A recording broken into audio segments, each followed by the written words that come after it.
Hi everyone, Miss Mara here from Virtual Gulu Gulu Learning Academy. And it's Wednesday, right? 4 p.m. Pacific Standard Time. So what does that mean? That means it's time for a virtual field trip. Last week we did a virtual field trip to the White House, right? And it was pretty cool.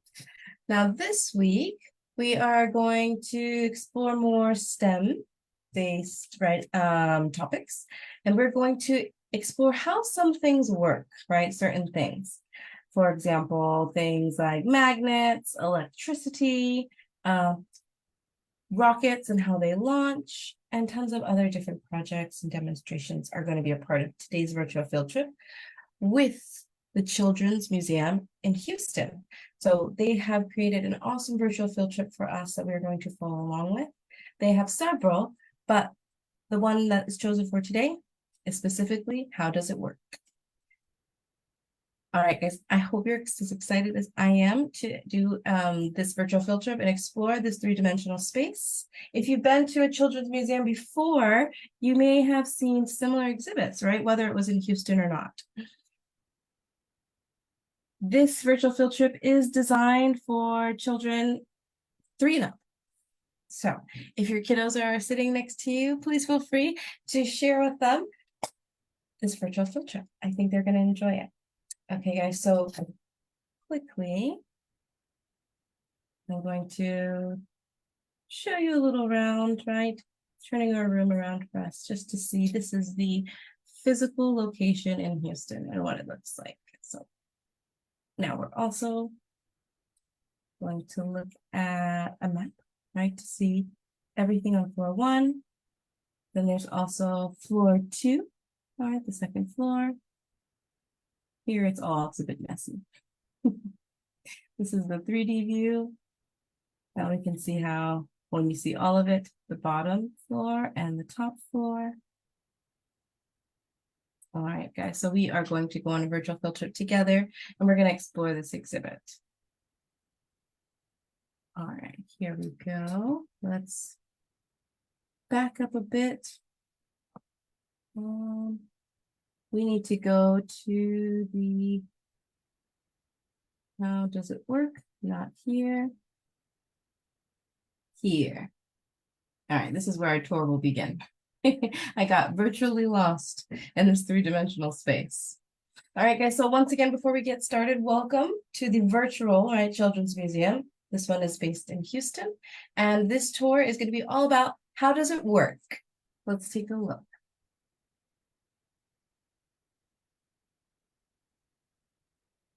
Okay. Here we go. So welcome to How Does It Work? Sponsored by Invista. How Does It Work allows you to investigate that very question. We're going to explore how physical science influences everyday machines, gadgets, and systems. And they're going to start us off with this cool introduction video. Let me make it bigger so we can all see. And 1, 2, 3, here we go, guys. Enjoy. And please feel free to write in the comments if you have any questions or you just want to share with us. Hello, my name is John and I'm the Science Education Manager here at Children's Museum Houston. We are in the middle of How Does It Work?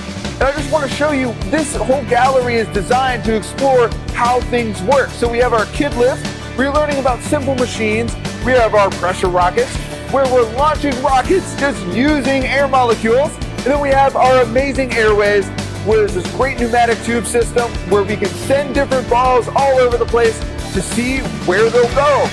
Now come check out How Does It Work and learn how things work. See you soon. They cannot actually see us, but here we are.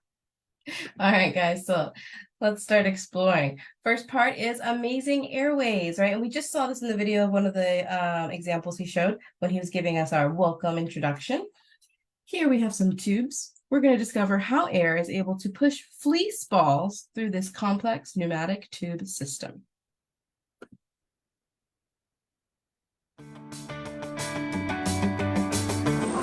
Hello, my name is John and I'm the Science Education Manager here at Children's Museum Houston. Today I am in How Does It Work? At our amazing airways to see how this crazy machine actually works.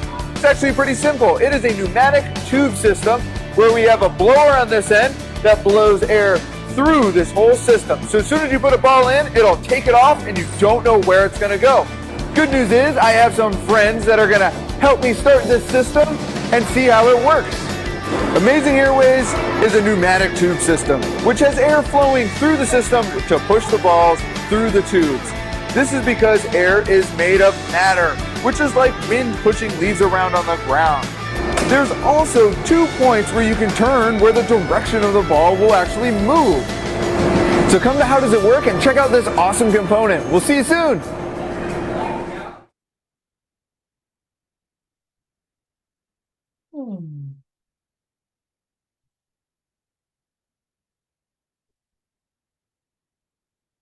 Oh, what happened to our page? Okay, 1 moment. Let me go back. There we go. I need my guide on the right-hand side. Now we have a ball coaster here. How does this work, right? So what happens when a ball is added to the tube? At the top of the coaster, where will gravity take the ball? Let's take a look.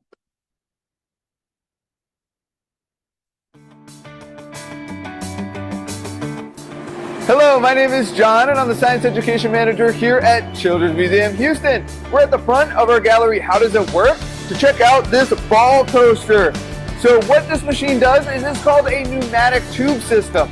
All that means is that there is air that is flowing up the tube that is gonna push the balls into our system. I have my friend Maren here who's gonna help us out. She's gonna put the first ball in and just keep playing with it till we can fully explain the component. So let's get started. Good, as many as you can fit in. The air starts pushing the balls up the tube and toward the randomizer. From here, the balls will move around the circle until they get sorted and drop down to the tracks. Gravity will then start bringing the balls down this inclined plane and back towards the starting point where you're standing here or at the other side. So come to How Does It Work and check out this awesome component. We'll see you soon. Pretty cool. And here we have Smash the Glass. So let me move this a bit because we can't see the entire thing, right? So we've just left, right, the tube system. She put the ball in. Now this is Smash the Glass. What do you guys think this does? Let us know in the comments. All right, we're going to examine the strength of security films typically made from a polymer called polyethylene terephthalate. Terephthalate? Let's see if Miss Mara said that correctly. But until then, we're going to call it PET, P-E-T. Okay, guys, welcome to Smash the Glass. Let's take a look at this exhibit in less than 1 minute.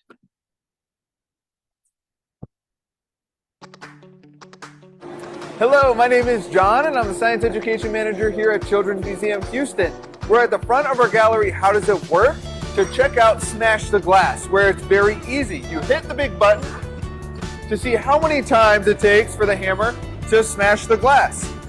This component tests how strong the glass is. This 1/4 inch tempered glass is coated with a security film that is tear resistant and requires a lot of force to make it break. Security films are typically made from a plastic polymer called polyethylene terephthalate. Polymers are large molecules made of smaller repeating molecular building blocks called monomers. You likely know many different polymers lumped under the term plastics. Now, come to How Does It Work? Check it out and try to smash the glass. Impossible. No, not impossible, but you need an amazing and incredible amount of force that most of us don't have. All right. So I would also like to point out that I get some cool points for saying polyethylene terephthalate correctly. Very proud of that. But we're still going to call it PET for short, right? Those polymers. Okay, guys, let's go on to the next exhibit. Here we have the pulley table. All right, so let's do a little 360 of it. Or rather, what is this? We're not turning all the way around. Not yet, at least. We can zoom out a little bit. Okay. So what do you guys think these pulley tables could do? They look, I have no idea. I do know a pulley system, right, which we use often to lift things. And by shifting the weight of it, it requires less work and effort on our part, right? So things that heavy items, like when we lift pianos into windows on the third story, all right? We use pulley systems to do that in the past. Now there are probably even easier ways, I don't know. But here we're going to experiment with rubber bands and pulleys to see how pulley systems work.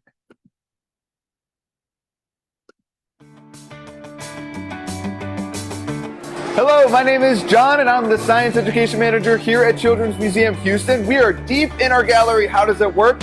At our pulley table, where we're gonna try and build a big pulley gear system. And so my friend Maren here is gonna start us off. She's gonna hook up our manual gear, hook it up to our system here, and then we're gonna start looping all the way down to our fans at the end. So we have a big team effort here trying to build our entire system.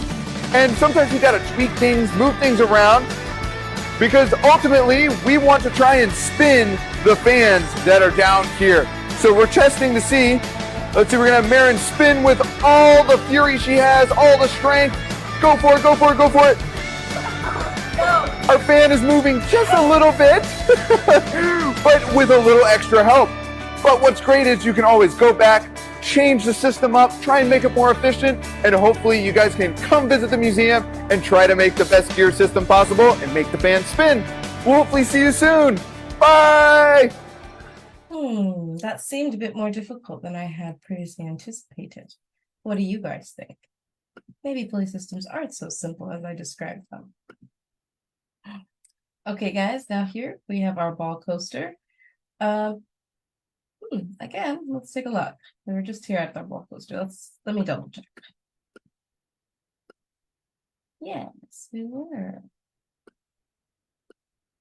Is this a separate one? It is. That's why I see. So we have a separate ball coaster. Just had to double check, right? So it says, once again, though, what do you guys think is going to happen to the ball once it's added to that tube? And then at the top of the coaster, where will gravity take the ball? Let's take a look. Hello, my name is John and I'm the Science Education Manager here at Children's Museum Houston. We're at the front of our gallery, How Does It Work? To check out this ball coaster. So what this machine does is it's called a pneumatic tube system. All that means is that there is air that is flowing up the tube that is going to push the balls into our system. I have my friend Maren here who's going to help us out. She's going to put the first ball in and just keep playing with it till we can fully explain the component. So let's get started. Good, as many as you can fit in. The air starts pushing the balls up the tube and toward the randomizer. From here, the balls will move around the circle until they get sorted and drop down to the tracks. Gravity will then start bringing the balls down this inclined plane and back towards the starting point where you're standing here or at the other side. So come to How Does It Work and check out this awesome component. We'll see you soon. All right, so where will gravity take the ball? Back to where it started, right? It comes back down. What goes up must come down. Okay, guys, here we have the exhibit for Wire It Up. Let's take a closer look because it's got some really cool stuff over here. I'm going to zoom in. It's quite clear, lucky for us. All right, so here we have wires, looks like batteries as well.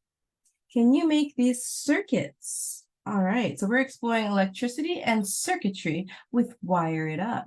Can you come up with a different solution? There's usually more than one. I guess in order to get the circuits to work. Super cool. Okay, let's take a look. Here we go. Hello, my name is John and I'm the Science Education Manager here at Children's Museum Houston. We are in the middle of How Does It Work? To actually check out a component called Wire It Up. Wire It Up is all about connecting circuits and dealing with electricity. A circuit is a closed loop for electricity to flow. Wires must go from the power source to the devices, then back to the power source. And down at one end, we're going to check out a pretty easy challenge we have here. We are going to try to turn on a flashlight. We're going to flip the panel to see the solution, and then there's an extra challenge. So you can start with one side, flip it open, see your solution, and then Even though this is an easier little project, you can always ramp it up and try and connect it to our light switch. So now you can turn it on and off. And there are multiple different things going on in this component. 6 different stations, multiple challenges. Come check it out and we'll see you guys soon. Bye!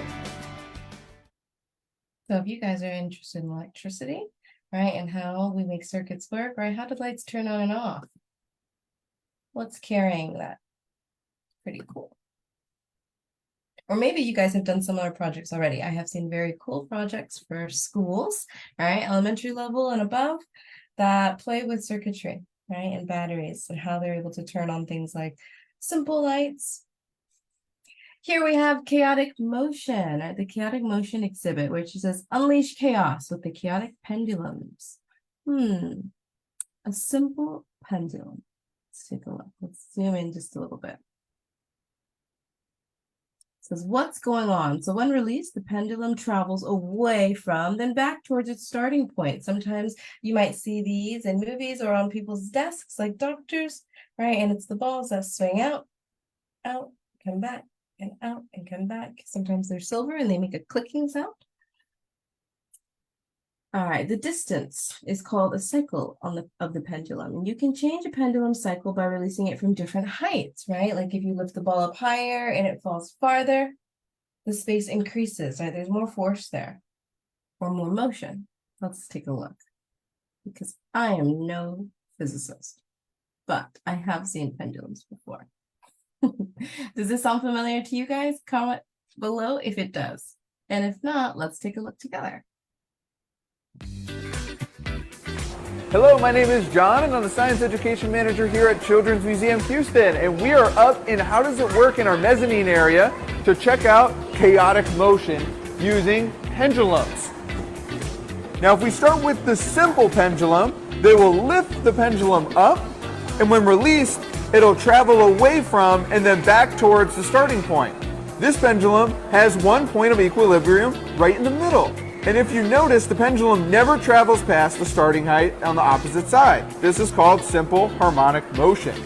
Now, if we try it with a different pendulum that has 2 points of equilibrium at each joint, and what about this simple harmonic motion we just talked about? We're now seeing chaotic motion, where one section affects the motion of the others. Now, our triple pendulum has 3 points of equilibrium. Now when we let that pendulum go, it will show lots of chaos in the motion. Now come to How Does It Work and check this out. That is interesting. So they had a single pendulum, they had a double and a triple, and they all had different motions, but much more chaotic with the double and the triple. Okay, pendulums. Some fun facts. It says here, I think this is the triple. Yes. Did you know in 1602, Galileo Galilei investigated the regular motion of pendulums for timekeeping, and the pendulum clock was later invented by Christian Huygens in 1658? Pretty cool. All right, so let's learn more. Where will it take us? Oh, it took us to Britannica. We'll save that maybe if we have some time afterwards. Okay, guys, next on our tour is talking about everyday plastics. I think this is pretty cool that they incorporated this, because we did recently do a virtual field trip to a recycling center that taught us how to recycle and what to recycle, right? So plastics was one of those things. If they're clean and dry, let's take a look what they have to say to us. It says from soda cans to glass storage jars, you'd be surprised where plastics are found. We're going to go on a scavenger hunt to find the plastics around us, investigate how plastics are created, and learn about products that are surprisingly made of plastic. Right when you think you know it all, they have surprises. Let's take a look.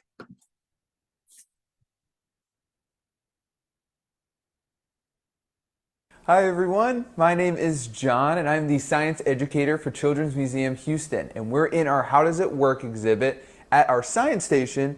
And today we're going to explore the plastics that we encounter every single day, from plastic bottles to the refrigerators that they're stored in. Plastics are everywhere, and we're going to learn all the different things that plastics are in. So first, we are going to explore how plastics are created. So let's get started. Plastics are made from raw materials like natural gas, oil, or plants, which are refined into ethane and propane. Ethane and propane are then treated with heat in a process called cracking, which turns them into ethylene and propylene. These materials are combined together to create different polymers, which are materials made of long repeating chains of molecules. The polymer is then melted, fed into a pipe, where it cools into a long tube. That tube is cut into pellets where it will be used to make a variety of different things. I have several common plastics that we use every day, from our single-use soda bottles to Ziploc bags. Now these help us transport and preserve food and liquid, and there's also some reusable options like a reusable Nalgene bottle or a plastic container that we can reuse multiple times to store and preserve our food. So let's learn how these plastics are a little different and whether or not we can recycle them. When you're recycling plastics, they'll fall into typically 7 different categories, and our Ziploc baggies fall into number 1 because they are made of polyethylene. But our plastic bottles fall into category number 2, where they are made of a high-density polyethylene. And our reusable Nalgene water bottle that I discussed a little earlier is made of number 7 polycarbonate. This next batch of products that I have in front of me surprisingly all contain plastic. From our PVC pipe that is commonly used in plumbing to these aluminum products that have a plastic resin that's on the inside of this lid and on the inside of cans to prevent corrosion, from acidic things that were used in canning to acidic sodas. So Houston's curbside recycling program will actually accept number 1 through number 5 plastics plus number 7. Except it won't accept number 6 plastics. Those will have to be taken to a separate recycling center. Now in 2017, the Environmental Protection Agency found that Americans were recycling a lot. They recycled 3 million tons of plastic out of the 35.4 million tons generated, which is a significant improvement from previous years. Now, plastics don't always have to be converted from one bottle to another when they're recycled. They can also be taken from one state and turn them into things like patio furniture and playground equipment and even clothing. So let's go around the museum. We'll go on a little scavenger hunt to see what other plastics we can find that are all around us. Before you ride your bike, you put your bicycle helmet on. And this protection is made from a polycarbonate plastic. Every time you get into a car, you're actually surrounded by plastic, from the nylon seat belts to the nylon airbags, which are the inflatable cushions that protect you during an accident. Golf balls are made of a solid rubber core and a thermoplastic cover. The core is made of a petroleum-based polymer called polybutadiene. At our pressure rockets, the rockets are typically made from a polyethylene foam. And at Smash the Glass, the film on the glass is made from a plastic called polyethylene terephthalate. Thanks everyone for joining me today to learn about the plastics that are all around us. And I encourage you guys to do a scavenger hunt at your own homes to see what plastics are around you. Yes, all right. So big thanks to John. He's been super informative today. I can already see a few plastic things around me. My water cup here, right? Empty now. I drank my water, but it is plastic. My mouse. Maybe not all plastic, but it has some plastic parts to it. I think there we go. It disappeared with me. My ink cartridges here, I just had to replace my printer ink cartridges. I have some plastic here, and even my printer itself, which I will not lift, but I will tap it so you guys can hear the plastic sounds. I'm sure even my computer itself has many plastic components. What kind of plastic things do you guys have at your home? All right, guys, now we're going to go to the next part of our virtual exhibit. Yay! And again, like I said, this really makes me happy that they're talking so much about plastics and recycling and reusing and reducing, of course, right, consumption of these products. Because when we went to the recycling center virtually about maybe 2 weeks ago or so, it was really informative and it showed, like he mentioned, all the different ways in which we can reuse and repurpose plastic. It's not always just one bottle to another bottle. That bottle can be made into things like parts for shoes, for clothing. It can be repurposed into everyday materials that you wouldn't even imagine, right? Like notebooks, covers of it, and much, much more. So I'm sure they'll tell you more than I can. Let's learn about the 3 R's of the environment: reduce, reuse, recycle, and explore the plastics that you can recycle around your house, because we can't recycle them all, unfortunately.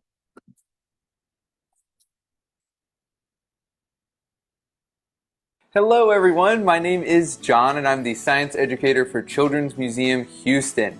We are tucked away in our exhibit, How Does It Work? And today we are going to cover the 3 R's, specifically looking into all the plastics that we see and use every day. And so the first one is reduce. And so that's actually pretty simple. That would be, instead of using 2 bottles, you would just use 1. And that ties us right into reuse, which some things are better to reuse, like this plastic bottle, than this plastic bottle. And we'll learn a little bit more about which is which and what that plastic is in just a second, because we're going to go through each of the 7 plastic numbers to see which ones are recyclable, which ones aren't, and I'm going to show you how to figure out what number it is. So let's get started. For each plastic type, there's a note card in front that has the plastics acronym and the associated number. So for polyethylene terephthalate, we'll find out if it's recyclable or not, and that answer is on the back of each card. So yes, plastics number 1 is recyclable, and so that's commonly your single-use water bottles, which you should definitely recycle, some soap bottles, and then also peanut butter jars.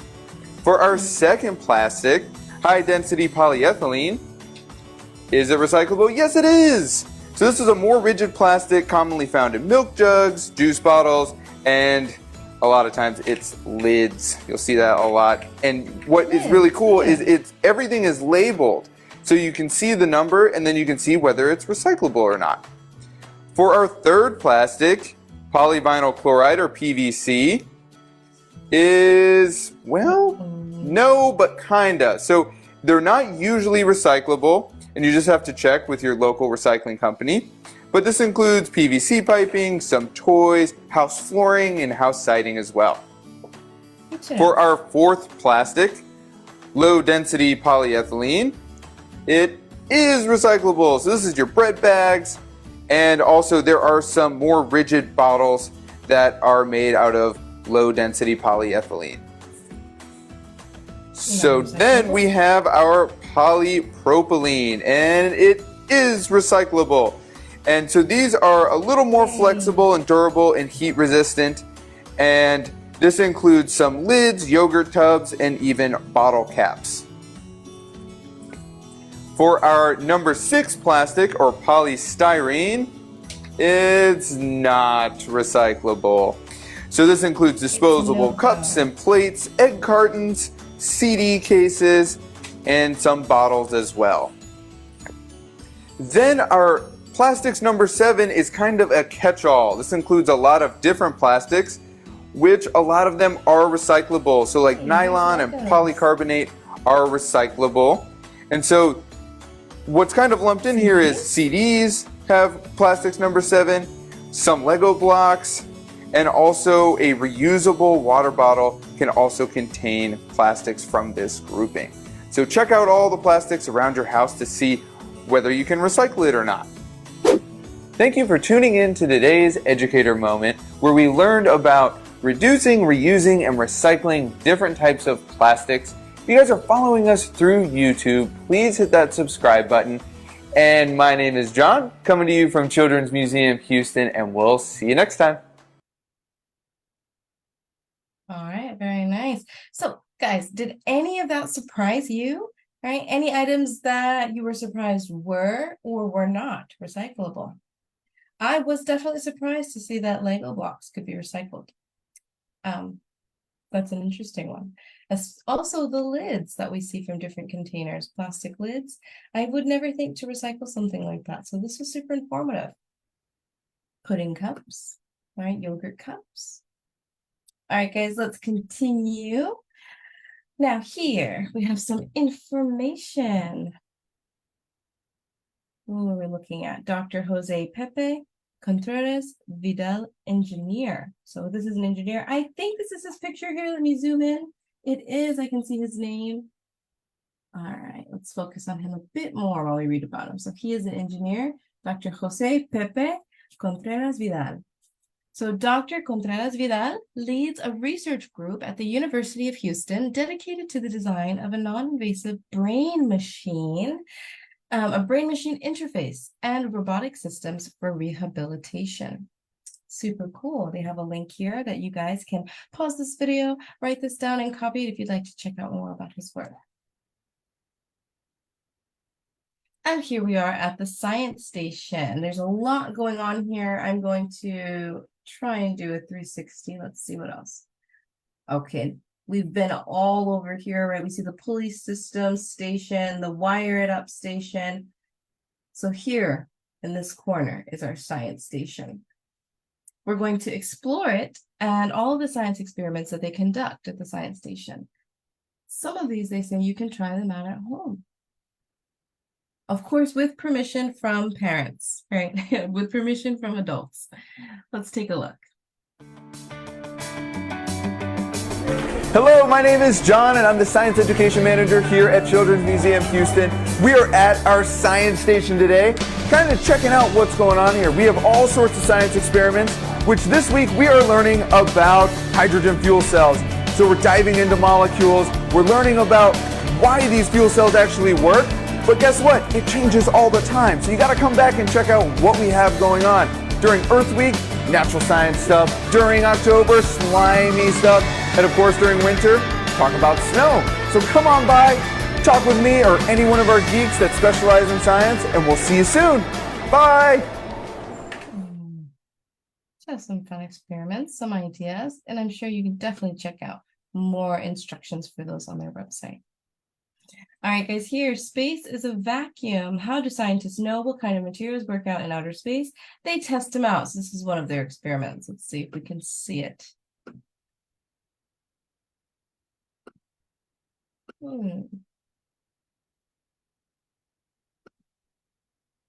I think not. They have something they want to show us, but unfortunately, it's not accessible. But that's okay. We'll check out the next one about a lava lamp. Okay, the lava lamp, it looks like it is somewhere back here. I think it's this one. I can't tell. But the lava lamps were invented in 1963 by Edward Craven Walker by heating up wax in water. Ah, so that's what those floating blobs are. When the wax is heated, it rises in blobs. As it gets to the top of the lamp, it cools and then drops down to the bottom of the lamp where it will warm up again. Then we say we're going to follow John, right, the Children's Museum Houston educator, as he explores density and shows us how to make your own lava lamp using materials found in your home. Remember, again, with permission from parents. Okay, guys, so this is one of the experiments we'll get to watch. We won't be able to watch all of them because of the limited time of our field trip, but I really hope you enjoy this treat because I think this is a super cool experiment to do with parent help and permission, or in general, adult help and permission. Let's see how to make our own lava lamps. Hello everyone, my name is John and I'm the science educator for Children's Museum Houston. We are tucked away in our exhibit, How Does It Work?, at our science station, and today we are going to make something called a lava lamp. Now, lava lamps were invented back in 1963 by Mr. Edward Walker, and they kind of look like this. Your parents probably know them a little better than you, kind of showing their age back to the 70s. But what it is these blobs of wax or oil that are floating up and down in this little conical lamp. And what's happening is this wax and oil is being heated up at the bottom, and it's rising because it's less dense than the water. And basically that oil will cool as it gets to the top and then fall. And so it just kind of does this cycle of warming, rising, cooling, sinking, and it'll just do that for as long as the lamp is on. Now we're going to be able to make one of these just using a couple at-home materials. So let's get started. To build our at-home lava lamp, you'll need a bottle with about a fourth or a third filled with water.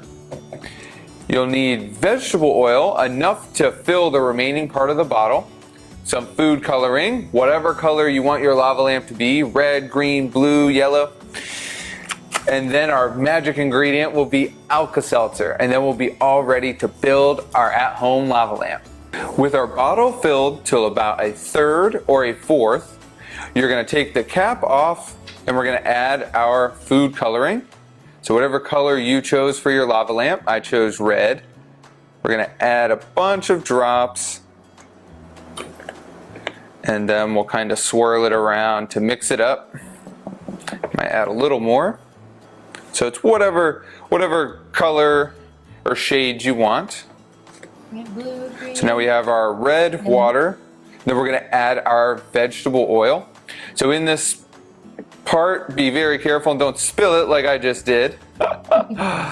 So as you pour it into the bottle, you can already see you'll see that it's going to kind of mix together. Separating. So we're going to have to give it a little bit of time to separate. And the reason oil and water stay separate is because of the molecules. So water molecules are attracted to water molecules, and oil molecules are attracted to oil molecules. So they stay separated. So we're going to let all these bubbles kind of sink out.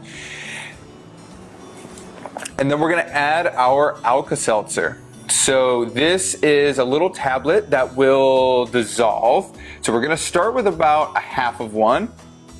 We're going to continue to let these bubbles settle. The longer you wait for it to settle, the better result you'll kind of get.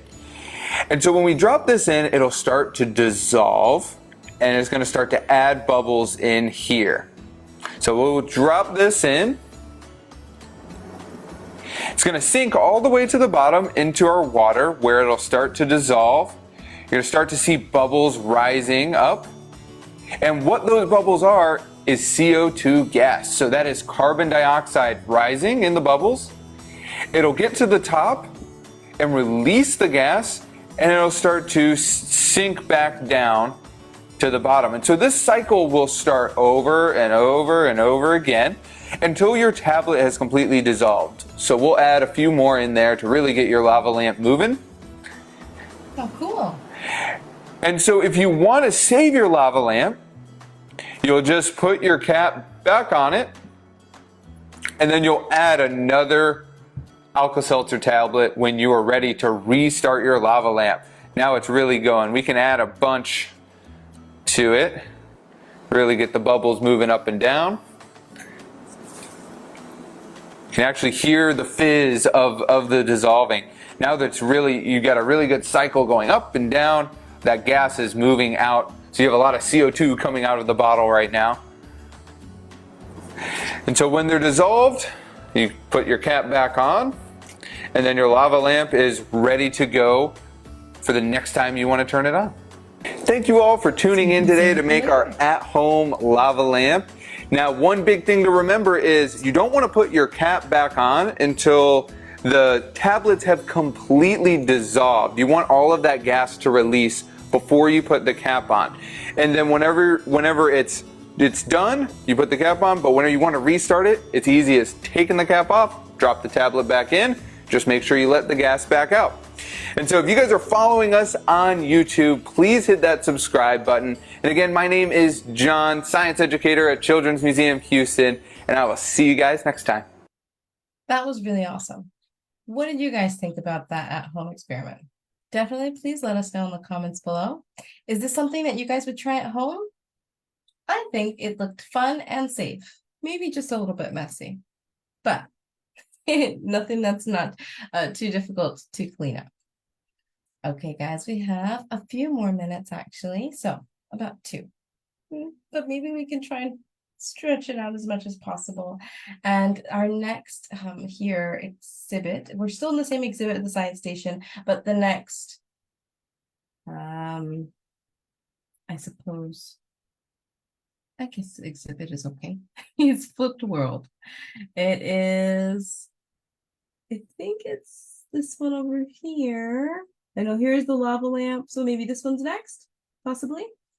Okay, explore the world of optics with researcher Dr. Xiao from the University of Houston. I think this is the researcher, so this must be it. All right, let's take a look at this exhibit within the science station. And I think we'll finish with this today. So hope you guys enjoy it. Here we go. Hello, my name is John and I'm the Science Education Manager here at Children's Museum Houston. And today we're at our science station in our gallery, How Does It Work? To do a little scientific experiment. So I brought in a good friend of mine, Dr. Zhao from University of Houston. He has a PhD in mechanical engineering. And I brought him in because I've been trying to study the legs of this spider using a little magnifying glass I have here. And I was just curious if this is the only way you can look at tiny things. Well, of course, usually we'll use a magnifier to look at small things, to magnify it.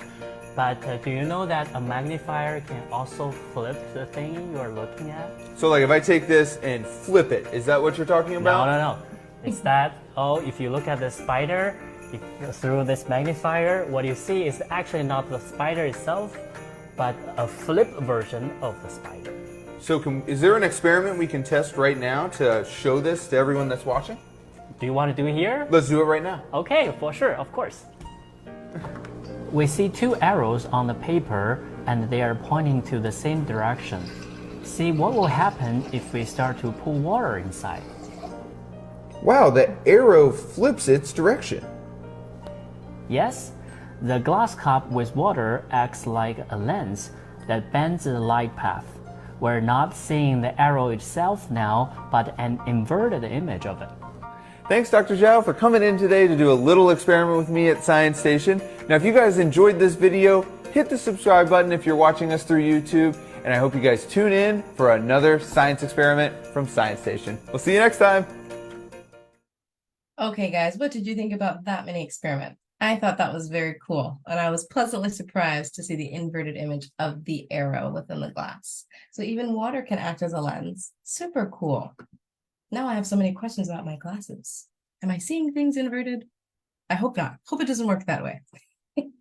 All right, guys, we are finished with our virtual field trip for today. The next week that we come back together will be Wednesday, right, at 4 p.m. Pacific Standard Time. Okay, it'll be from 4 p.m. to 4:45 p.m. So now we're going to finish, and I hope you guys enjoyed our virtual field trip to the Children's Museum Houston. We got to see a lot. We didn't get to finish, and maybe we can even revisit this field trip further down the line, somewhere in the future. But join us again next week to see where our next virtual field trip will be. Okay, guys, thank you, and see you next week.